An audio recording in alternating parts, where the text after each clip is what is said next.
Well, it's been a little while. I've been procrastinating over this job because I really don't want to do it.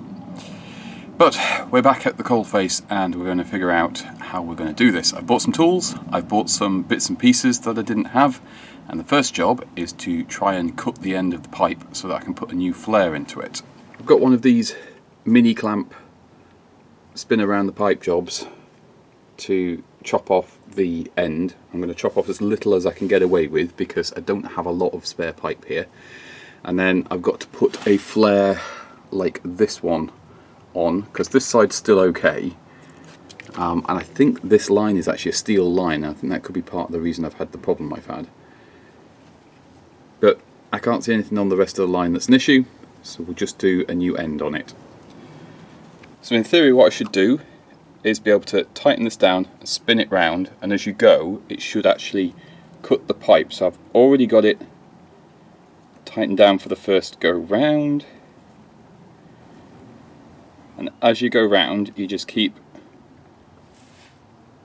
tightening it up a little bit and it cuts a bit deeper. There we go.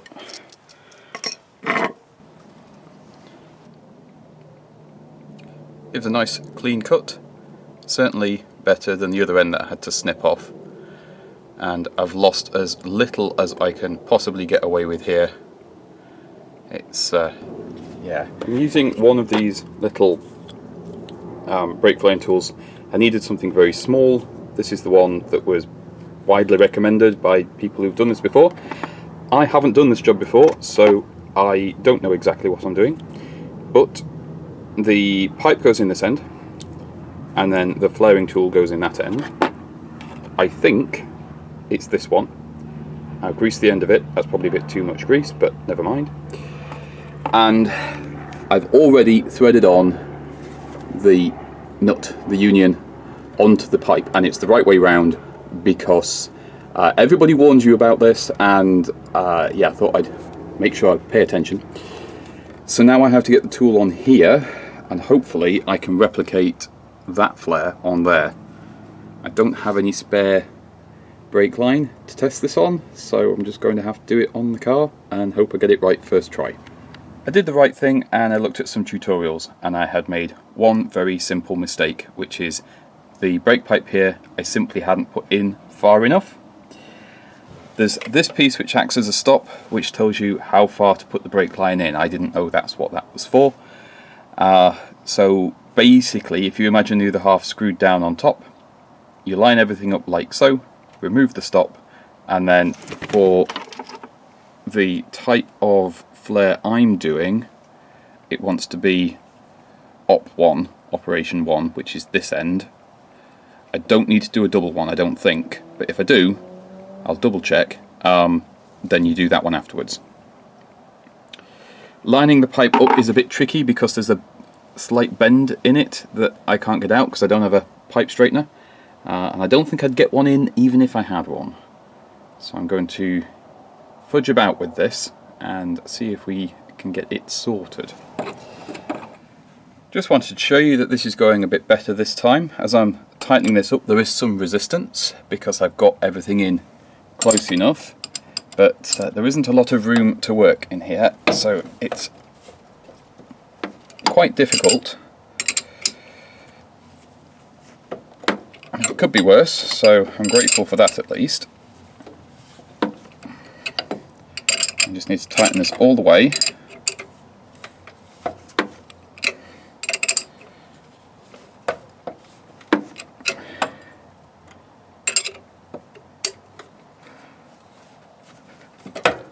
It's definitely easier said than done.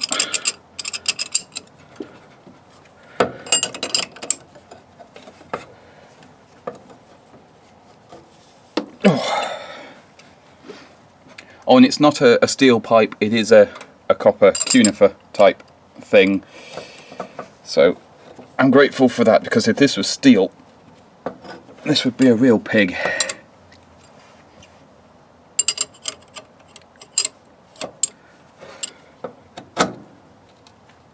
I think that's it.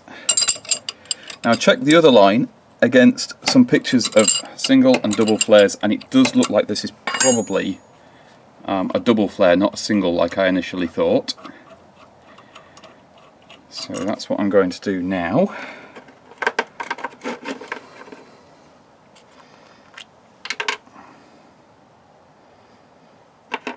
Dab a bit of grease on, and then we just, when you have the tool, it says on it OP1 here, and that means that you use this side first. So if you're doing a single flare, you just do this one, and if you're doing a double flare, you do that one, turn it round, and then do this one, which is what I'm doing now. I really hope this works.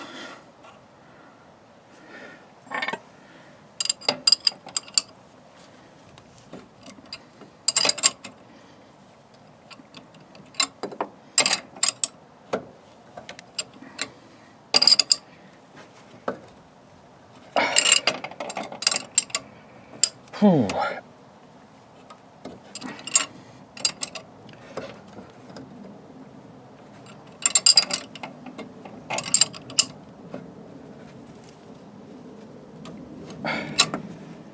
Okay, that's as tight as that's going to go, so I'll unscrew that bit.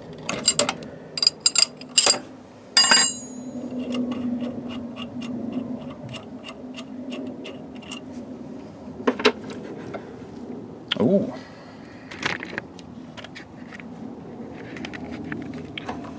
And I can see in the end of the tool what looks like a successful flare.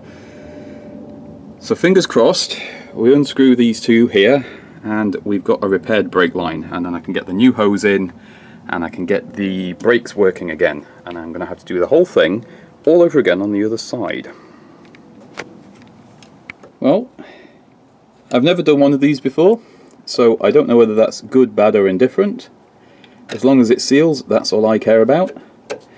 And yeah, obviously we've got the union nut there, which is in place. This one on this side is still okay.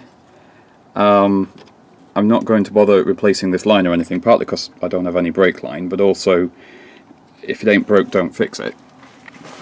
And the other thing I was umming and ahhing about was when I took off that brake hose, I did actually cut through the bracket here, but I don't think that's going to make any difference when everything's tightened up. So I'm just going to clean this and just put things through. I think that's the most sensible thing. It seems a bit daft to haul out the welder just for that one little cut. Right, well, let's get this back together, I guess, and hopefully it's all good. It's lunchtime here, so I've got the rust treatment on after I've given everything a scrub down. Just the brackets. There's more work that needs doing in here, but I'm going to address this later because I have a panel to go on to replace this arch. I don't want to faff with any of this in here until I do that arch, because then I can do it all in one go. And it's not going to do any harm for now. I do have the new brake hose to go on, which is great. And the fixings on here, these, I did originally make a mistake of buying Imperial fixings, and they're actually metric. So just be aware of that if you need to replace them. They're not expensive, happily, so they are easy to replace. And I do have enough line here, it looks like, to reach up to this bracket. Just need to bend the brake hose just a slightly different shape to reach, but that should be fine. And then bleed the brakes, and then do it all again the other side. But we get a bit closer. Oh, and while I'm in here, I did manage to get some replacement ones of these, so we can deal with this problem as well after the brakes are done. But that will be for another video, I think. When you fit these brake lines, you thread your hose through from this side, and there's a nut which goes on there. Don't thread that on all the way, you want a little bit of wiggle room here, because then your hard line lines up there. So once you've got your thread started on this, then tighten that up to clamp it to the bracket, tighten this up so that it doesn't leak, and you're done. The upper one that we've done the new flare on is a little bit trickier to do, partly because I had to take the bend out the pipe, so I've got to reshape that a bit to reach, and partly just because the access is pretty woeful. I'll bring you back when I've done fighting with it, because the camera is exactly in my way for this job. Hooray, it is in. It's not the easiest one to connect up. This end's really straightforward. Lots of good access there, no problem, but when you're up there, you sort of need stubby spanners to get in, and I don't have stubby spanners, but you also need the leverage of the long ones to make sure you get a good connection. As you can see, that cut in the bracket isn't a problem. The hose and everything, it can't slip out through that, so that's fine. I'll just leave that as it is. Fortunately, there's only one bleed point on the Princess on the back, which is down here, unlike the fronts, which are quite a lot, so I shouldn't have any problems, and the dust cap's still there, which is unusual.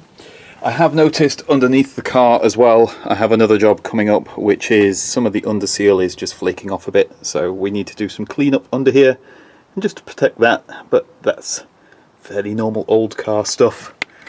But overall, it's actually pretty good under here. I'm quite pleased about that. I know I've got some body work to do, but at least there's no horrors. The fuel tank looks like they always do, really, to be honest.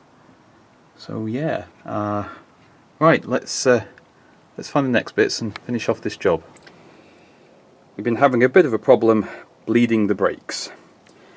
We had a blocked brake nipple, which you can see here. I've got a pipe onto it, and I've cleaned it out a couple of times until it runs nice and clear, which it does now, and we've got a pipe running into some brake fluid in a jar to see if any bubbles would come out. If you would do the up and down, please, Pat. Down, up, down, up, down, up. Thank you. And as you can see, nothing at all is coming out. No bubbles, no fluid, nothing. So we needed to find out if that was just because there's too much air in the system or another problem. So the next union is this one here, and just for the sake of the camera, I'm going to slacken this off. And you can see there is fluid coming out, which is great. Can you give the pedal one pump, please? Down. And up. And up. Absolutely no problems getting the fluid to this point.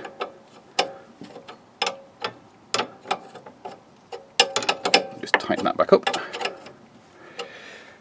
That means that between here and the bleed nipple on the wheel cylinder we have a blockage somewhere, and I suspect very strongly that it's the wheel cylinder itself has gone bad, so I'm going to have to take this all apart again and order some parts. Everything is apart again. Yeah, I've figured out a couple of issues and where they were coming from. This black goo, whatever it is coming out of the wheel cylinders, and the reason I couldn't get the drums to adjust slack enough so I could get the drum over the shoes easier is because this would not compress, because it is full of that black goo. In trying to compress it, the rust on this means that that piece is broken, and I can't undo this union to free this pipe off. So I'm going to have to buy some new wheel cylinders. I'll buy a pair. They're not mega expensive, they can just be a bit hard to find sometimes, and yeah, this basically means this job's on hold again. I hate working on brakes, absolutely hate it, and this car is not easy to get parts for, so it just makes it even more frustrating. Still, on the plus side, new shoes, some new hardware, new pipes, we know it bleeds through okay to the back, and some new wheel cylinders will probably solve the next stage of issues. And at least, you know, the rubber end caps were still in really good shape. So that's something, but the car's going to be grounded for a bit longer until I get the parts and the motivation to deal with this. What a rotten job. Back on this job again. I've got the new parts have arrived, so we can hopefully get those fitted. I'm really hoping this goes fairly smoothly. Of course, I'm going to have to do the other side afterwards. Let's get into it.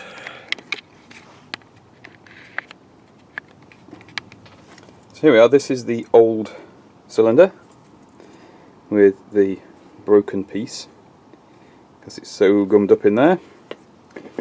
The old dust caps, and this is new old stock off that well-known internet auction site.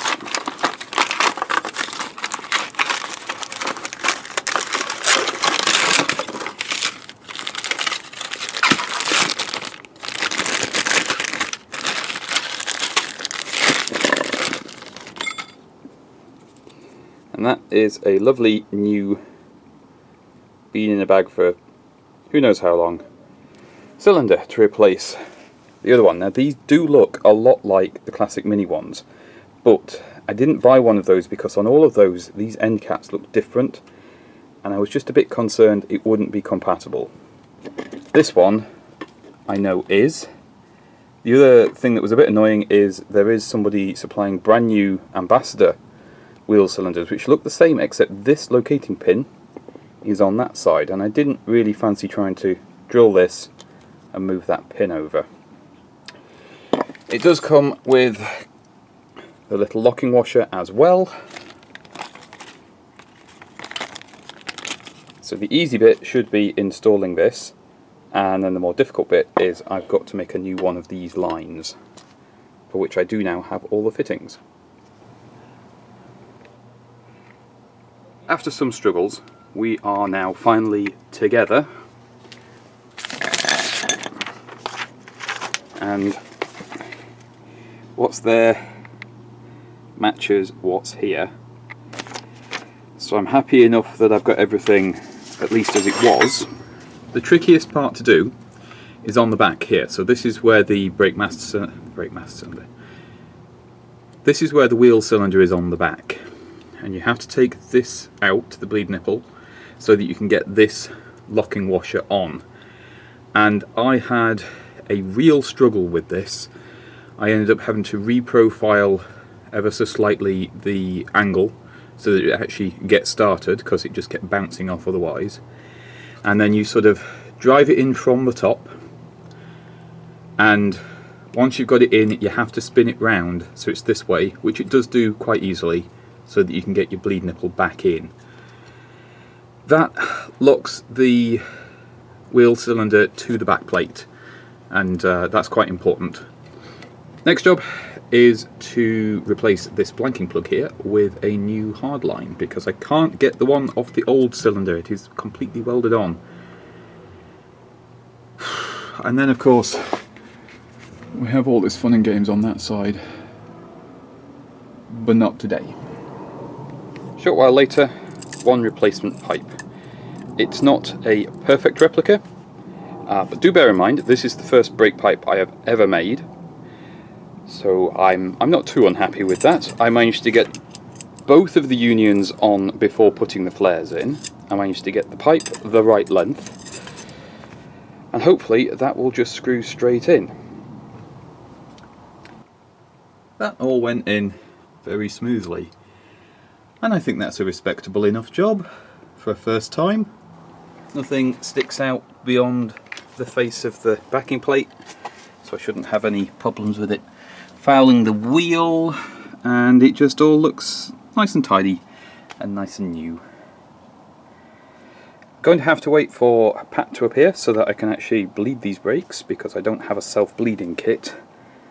And hopefully everything goes very smoothly. So I'm going to pop the outer drum back on, and then it's just wait and see. This went back on so much easier this time, which is good given the fight I had last time. I knew there was something wrong, I just didn't know what it was. Everything is just loosely assembled on the hub nut here, and Adjustment is okay. Once I've used the handbrake a couple of times, this will be better. It's just dragging a tiny bit at the moment. From the last time I did this years and years ago, that's fairly normal on these, and once you use the handbrake a couple of times, it beds in. It's fine. Having a look in the manual, it tells me that the torque setting for the rear wheels is 80 Newton meters, or 60 pound-feet, or 8.3, whatever that is. I don't know what that is. It is a left-handed thread on this side, so you do need a torque wrench that goes backwards, which fortunately I have. I bought myself a nice one a little while ago. Well, nice-ish. And yeah, that will make this a bit easier, because last time I didn't have a reversible torque wrench, so you just sort of tightened it up as far as you could one way and then kind of knocked it back a bit. We also have a split pin to go in, because this is a castellated nut, and you can just see here in there is the hole. So you tighten it up and then you move this a little bit one way or the other to make sure you can get to that, and it just stops your wheel falling off, which is handy.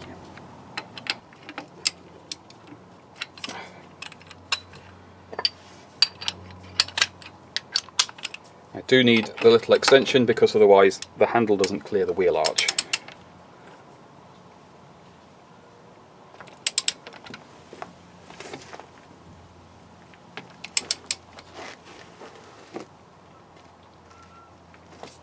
Why isn't that going click? I'm sure it should be by now.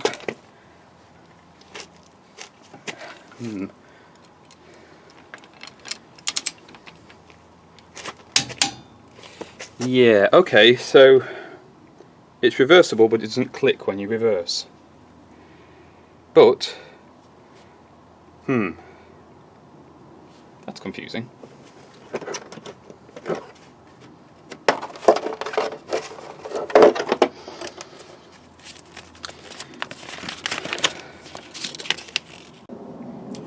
I had a look through what passes for a user manual in the box, and it doesn't actually mention that it works in reverse, so I might have just gone ahead and made an assumption there. Oops. But what it does mean is that this is tightened up to at least 80 Newton meters in the correct direction, as you saw when it clicked.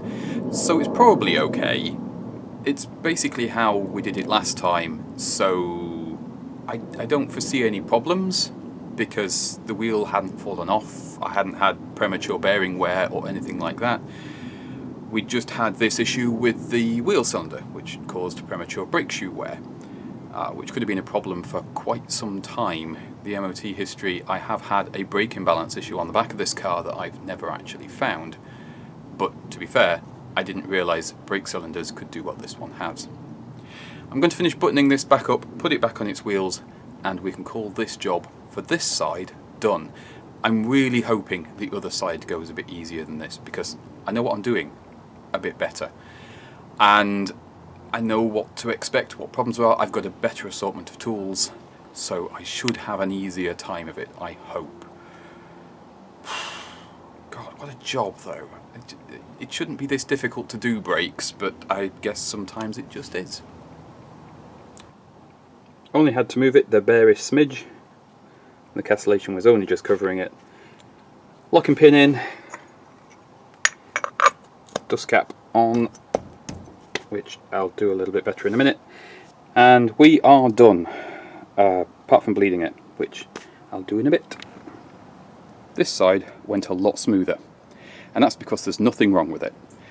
It's so tidy in here that I'm basically going to do nothing.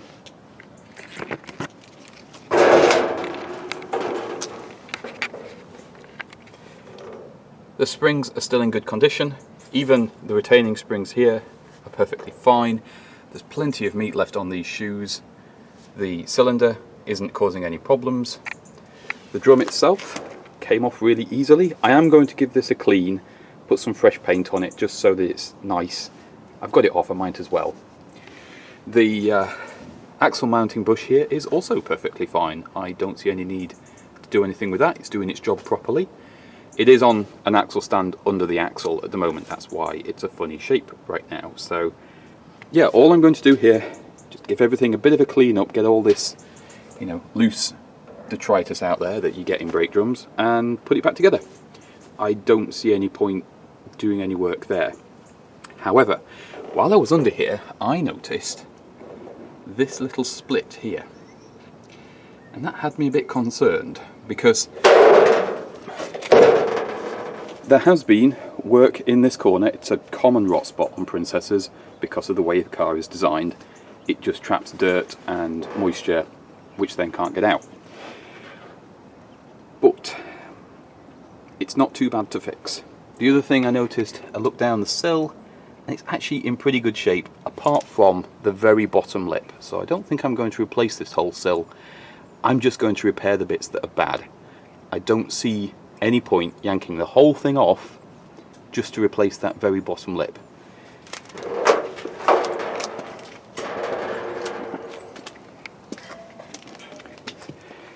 That split, and it looks really scary here, is just at the back corner.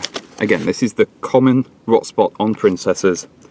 Now, all that's happened here is ages ago when I did this weld repair with a different welder and different setup, it looks like that's just failed along that weld line. So I shall clean all this back, put the car back down the floor, that will close that up again, and then weld it with my new welder, which is much, much better, so I can do a much better job of it. I'm not really scared about it. It looks like that's gone very recently, so I think I've caught that fairly early. The other side has also had repairs, but we don't have the problem on that side, so I'm not too worried. That's an easy fix. Well, this was a job, and it's really, really ugly welding, and I don't care. It's strong, it's all together, it's covered in Q-Rust. I might have put on a bit too much, but never mind. I want it to soak through, and then I will seal this up. I couldn't do this bit from inside the car,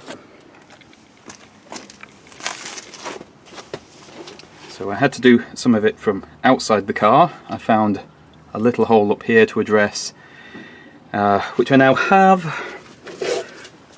And then underneath here basically is where it had gone. You can see there's a bit more repair work there to do, but that's not as vital.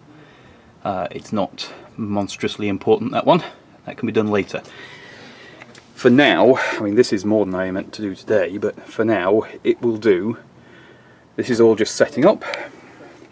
I can now paint that drum because we've got some lovely sunshine, and I can do that while this is drying. A bit of a mixed bag today, really. I'm both happy I found this and also slightly annoyed I've ended up doing it, but sometimes jobs just need to be done. It might not be pretty, but it'll see me through the winter, and that's what matters.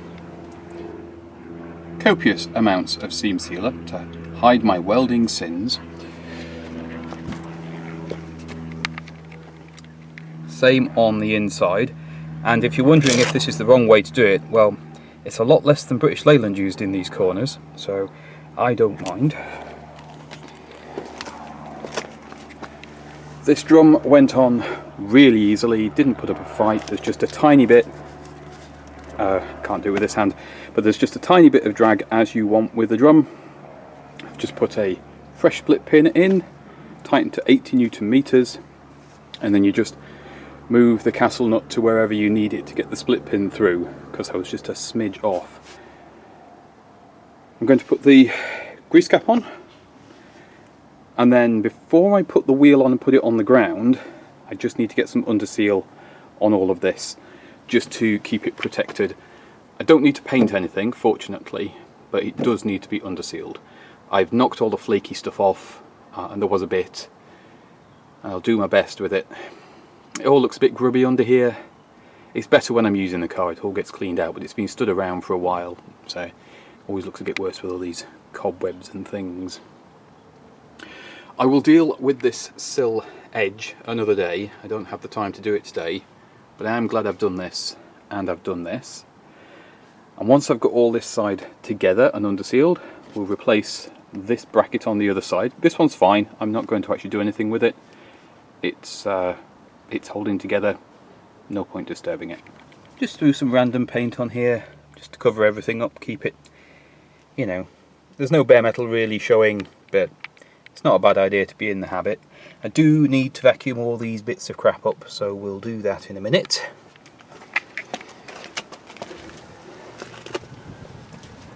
That looks a lot better now than it did. There wasn't really very much to put on.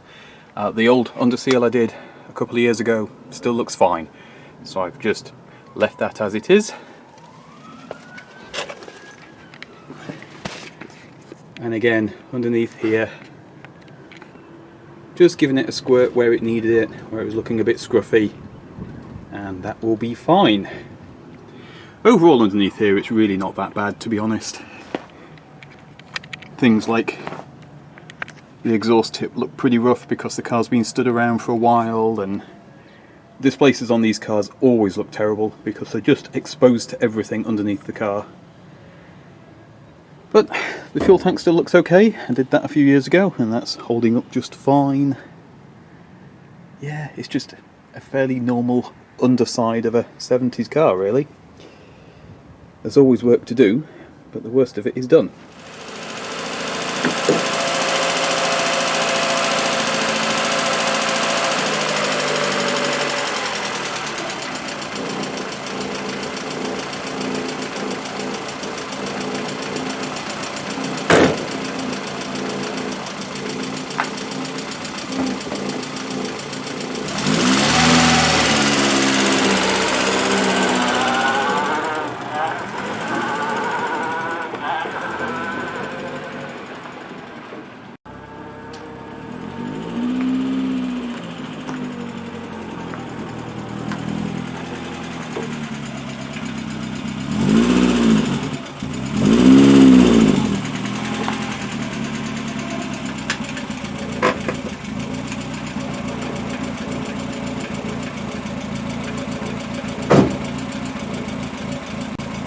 Well, those feel a lot better than they did.